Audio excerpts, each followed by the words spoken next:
우리 함께 말씀 나누면서 새벽 예배를 시작하도록 하겠습니다. 요한복음 12장 23절로부터 30절의 말씀입니다.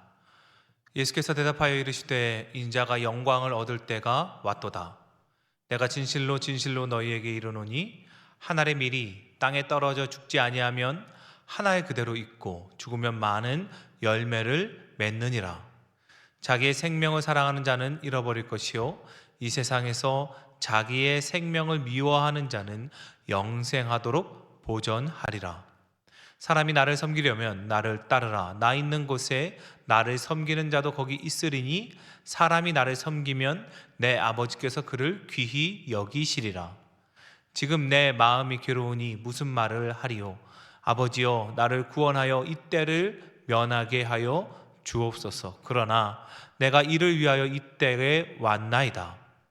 아버지여, 아버지의 이름을 영광스럽게 하옵소서 하시니 이에 하늘에서 소리가 나서 이르되 내가 이미 영광스럽게 하였고 또 다시 영광스럽게 하리라 하시니 곁에 서서 들은 무리는 천둥이 울었다고도 하며 또 어떤 이들은 천사가 그에게 말하였다고도 하니 예수께서 대답하여 이르시되 이 소리가 난 것은 나를 위한 것이 아니요 너희를 위한 것이니라. 아멘. 함께 기도하겠습니다. 사랑하는 하나님, 오늘도 이 새벽에 주의 말씀으로 우리의 삶을 열어가게 하심에 감사드립니다. 오늘 우리가 읽고 나누게 되는 이 말씀이 우리의 기도의 제목이 되게 하여 주시고 우리가 말씀 붙들고 기도하며 나아갈 때에 오늘 하루도 주님의 뜻대로 살아가는 복 있는 삶을 살게 하여 주시옵소서. 예수님의 이름으로 기도했습니다. 아멘. 할렐루야. 이 새벽에 주님 말씀 앞에 선 모든 분들을 환영하고 축복합니다. 오늘 우리가 함께 말씀을 나누고 있는데요, 한 알의 밀알에 대한 말씀이죠. 아마 우리가 신앙생활하면서 너무나도 많이 들어봤던 구절일 것이라고 생각됩니다. 그만큼 우리에게 많이 알려져 있는 것이고 또한 그만큼 매우 중요하고 은혜로운 구절이라 이렇게 말할 수가 있겠습니다. 이 말씀, 한 알의 밀알이 땅에 떨어져야 한다. 이 말씀을 오늘도 같이 묵상을 하고 있는데요, 이 본문의 말씀이 이렇게 들리는 것입니다. 이것은 지금 예수님께서 스스로 다짐하고 있는 혹은 결단하고 있는 그런 말씀 같다라는 생각이 들립니다. 앞절인 20절 말씀을 보면요, 예수님께서는 이방인인 헬라인들까지 예수님 앞에 나오는 것을 이렇게 보시면서 23절에 자신의 때가 이르렀음을 고백하게 되십니다. 하나님의 영광 받을 때가 이르렀다는 것이죠. 그리고 24절에 한 알의 밀이 땅에 떨어져 죽지 아니하면 한 알 그대로 있고 죽으면 많은 열매를 맺느니라 라고 말씀하십니다. 하나님의 때가 이르렀다라는 것을 깨달은 다음에 이 말씀을 딱 선포하시는 것이죠. 스스로에게 다짐하고 계신 것 같습니다. 나 스스로, 예수님 스스로 그 한 알의 밀이 되시겠다라고 말씀하시는 것이죠. 온전한 희생을 결심하고 계십니다. 이것은요, 그들 앞에서, 제자들이나 회중 앞에서 어떤 꾸며진 말로 그럴듯해 보이기 위한 그런 말이 아니셨습니다. 진실성이 가득한 말씀이시죠. 예수님의 이 고백이 한 알의 밀이 떨어져 죽어야 된다라는 이 선언이 진실성이 있다라는 것은 우리가 27절을 통해서 알 수가 있습니다. 27절 말씀에 예수님이 스스로 이렇게 고백을 하십니다. 지금 내 마음이 괴로우니 무슨 말을 하리요? 아버지여, 나를 구원하여 이 때를 면하게 하여 주옵소서. 그러나 내가 이를 위하여 이 때에 왔나이다. 여러분, 예수님도 우리와 똑같은 연약한 인간의 몸으로 이 땅에 오셨습니다. 십자가의 그 형벌이 얼마나 끔찍한 일인지를 누구보다 잘 알고 계셨을 것입니다. 그러니 십자가로 가야 된다라는 그 일이 한 알의 밀이 되어서 땅에 떨어지고 죽어야 한다라는 그 일이 얼마나 어렵고 두렵고 괴로운 일인지를 아셨을 것입니다. 그래서 내 마음이 괴롭다라는 말씀도 하시는 것이죠. 그러나 예수님께서는 그런 어려움에도 불구하고 아버지의 뜻이니 내가 이때에 왔나이다 하면서 그 희생을 감당하실 것을 말씀하신다는 것입니다. 그러니 예수님께서 말씀하시는 이 죽으심에 대한 고백, 결단은 정말로 온전하고 진실된 희생을 말씀하고 계시는 것입니다. 이 희생으로 말미암아 예수님께서는 하나님의 영광, 하나님의 뜻을 이루시게 되는 것입니다.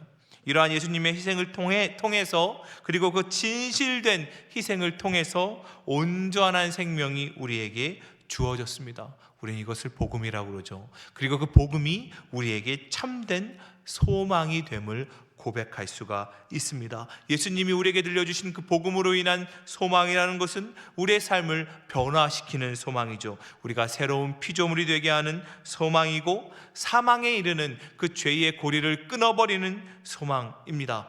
내 삶에 절망이 아니라 생명의 약속을 보게 하는 그 소망이라는 것이죠. 예수님의 이 희생, 한 알의 밀알이 땅에 떨어져 죽어서 많은 열매를 맺게 하겠다라는 이 희생은 우리에게 참된 소망을 가져다 주시는 참으로 온전하고 진실된 희생이었다는 것입니다. 그래서 어거스틴은 예수님의 십자가의 고난을 이렇게 고백하죠. 그러나 우리의 참 생명 되시는 분이 우리에게 친히 내려오셔서 우리의 죽음을 담당하시고 그 자신의 풍성한 생명력으로 죽음을 죽이셨다. 죽음을 죽이셨다. 여러분 어떠십니까? 예수님께서 우리에게 주신 그 희생이 얼마나 큰 생명이고 얼마나 많은 생명을 우리에게 주는지 여러분 이 고백이 공감이 되시나요? 예수님은 풍성한 생명력, 그것을 온전히 쏟으셔서 온전히 희생하심으로 말미암아 우리 모두에게 있는 죽음과 절망을 덮어주셨다는 것이죠. 예수님의 희생은 우리에게 생명이라는 고귀한 선물을 주신 희생이었습니다. 우리는 이 예수 그리스도의 은혜를 신뢰하는 사람들이지요. 오늘도 우리는 예수님 붙잡고 나아가는 거잖아요. 예수께서 우리에게 주신 그 생명을 신뢰하고 그 생명을 붙잡고, 그렇습니다 주님, 예수님으로 말미암아 내 안에 참 소망이 있습니다, 그런 고백을 가지고 담대하게 살아가는 사람들이지요. 뿐만 아니라 우리는 거기서 내가 만족하고 내가 기뻐하는 것에서만 그치는 것이 아니라 우리는 또한 예수 그리스도의 이 생명의 능력을 닮아가야 하는 사람들인 줄로 믿습니다. 그래서요, 예수님의 말씀은 우리를 향한 것으로, 예수님의 결단에서 우리를 향한 것으로 옮겨갑니다. 우리 25절 26절 말씀을 보니까 이렇게 기록되어 있습니다. 자기의 생명을 사랑하는 자는 잃어버릴 것이요, 이 세상에서 자기의 생명을 미워하는 자는 영생하도록 보전하리라. 사람이 나를 섬기려면 나를 따르라. 나 있는 곳에 나를 섬기는 자도 거기 있으리니 사람이 나를 섬기면 내 아버지께서 그를 귀히 여기시리라. 아멘. 예수님이 왜 이런 말씀을 들려주시는 것입니까? 우리 역시 생명을 살리는 귀한 영향력을 감당해내야 한다는 것입니다. 무엇입니까? 우리 삶에서 스스로를 비워내고 깎아내고 양보해내는 희생이 있어야 한다는 말입니다. 여러분, 우리가 예수 믿는 사람인데, 하나님을 믿는 하나님의 자녀들인데, 이 세상에서 똑같이 나는 희생 몰라요, 나는 내 것을 비워내는 건 나는 몰라요, 그냥 내가 편한 대로만, 내가 이득되는 대로만 살래요 한다면 우리가 믿는 게 어떤 의미가 있겠습니까? 우리가 붙잡은 예수 그리스도의 십자가는 우리에게 세상과는 다른 길을 들려주시는 것입니다. 늘 나만, 내 가족만, 내 이득만을 바득바득 우기며 살아가는 것이 아니라 양보할 수 있는 것입니다. 내 삶에 나의 것으로만 채워 넣는 것이 아니라 다른 사람의 것도 들어올 수 있도록 자리를 비워 내어주는 것. 그렇게 생명을 살리는 그 일 가운데 쓰임받게 되는 것, 그것이 우리 삶에 주어진 또 다른 사명 아니겠습니까? 우리에게는 이 사명이 있다는 것입니다. 생명을 살리는 것, 내가 생명을 받았으니 내가 그 생명을 전하는 것, 죽어가는 생명을 살리는 것입니다. 그런데 이 생명을 살리는 사명이라고 할 때 우리는 너무나 부담스럽죠. 우리가 무엇을 가지고 생명을 살릴 수 있겠습니까? 엄청난 지식을 가지고 사람들을 한 번에 깨우쳐서 그래서 생명을 살릴 수 있을까요? 아니면 놀라운 기적과 능력을 일으켜서 많은 사람들의 마음을 사로잡아서 하나님께 이끌어가지고 생명을 살릴까요? 아닙니다. 우리에게는 그런 능력이 없지요. 그리고 그런 능력이 있다 하더라도 생명을 살리는 일은 그런 것 가운데 일어나지 않습니다. 만약 그렇게 놀라운 지혜, 놀라운 능력, 기적, 이런 것이 생명을 살리는 능력이었다면 예수님이 왜 십자가를 지셨겠습니까? 생명을 살리는 능력은 강한 것이 아니라 오히려 희생을 통해서 전해지기 때문이죠. 진리는 강한 힘으로 강요하는 것이 아니라 오히려 조금씩 스며드는 것입니다. 진짜라는 것은요, 강압적으로 깨닫게 하는 게 아니죠. 서서히 그게 진짜구나, 그게 진짜구나 깨닫게 되게 하는 힘이죠. 그런데 그것은 어떤 힘으로, 어떤 능력으로 이루어지는 것이 아니라 희생 가운데 이루어지게 됩니다. 예수님이 말씀하시는 것처럼요, 한 알의 밀알이 땅에 떨어져서 죽어서 그 영향력이 열매를 맺게 되는 것입니다. 이게 생명의 신비고요, 우리의 영의 신비이기도 합니다. 결국 우리에게 필요한 것은, 예수님이 우리에게 요구하시는 것은 우리 삶 가운데 작은 희생들인 것입니다. 내 삶에서 진실된 희생, 커다랗게 내 삶을 전체 다 희생하지는 못한다 할지라도 거짓이나 가식이 아니라 진실되게 희생할 수 있는 그 부분이 생명을 살리는 영향력이 된다는 것입니다. 우리 스스로의 조건을 보고 나는 희생할 것도 없어요, 나는 능력도 없어요, 그렇게 생각할 필요가 없습니다. 나는 줄 게 없어요 라고 핑계대지 못한다는 것입니다. 희생은요, 자격과 상관이 없습니다.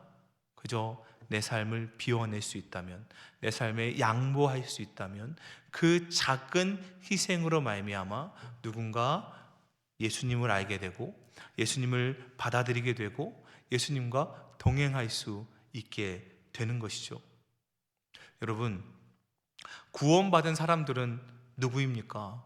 구원받은 사람들은요, 예수님의 희생 안에 꽃을 피운 사람들, 이렇게 말할 수가 있겠습니다. 예수님의 십자가의 그 희생이 나를 위한 것임을 믿고 그것이 나에게 소망이구나 하면서 내 안에 생명을 피워내는 것이죠. 꽃을 피워내는 것입니다. 그럼 구원받은 삶을 사는 사람들은 누구이겠습니까? 그 피워낸 꽃으로 향기를 전할 수 있는 그런 사람들 아니겠습니까? 예수님의 은혜에 감격해서 감사해서 자신을 기꺼이 희생하는 삶, 사랑과 희생으로 누군가에게 그 예수의 향기를 전할 수 있는 그런 삶, 이런 삶이, 그런 영향력이 이 세상에서 하나님의 나라를 이루어가게 하는 것입니다. 사랑하는 여러분, 우리는 하나님의 나라를 더 이루어가야 되는, 이 땅 가운데 하나님의 나라를 더 이루어가야 되는 사람들이지요. 우리가 무엇으로 그 나라를 이루어가겠습니까? 오늘 말씀 요한복음 12장 24절 말씀을 다시 한번 읽으면서 우리가 한번 결단해 봤으면 좋겠습니다. 내가 진실로 너에게 이르노니 한 알의 밀이 땅에 떨어져 죽지 아니하면 한 알 그대로 있고 죽으면 많은 열매를 맺느니라. 아멘. 기도하겠습니다. 십자가를 지신 주님, 예수님의 희생으로 우리가 살아남을 고백합니다.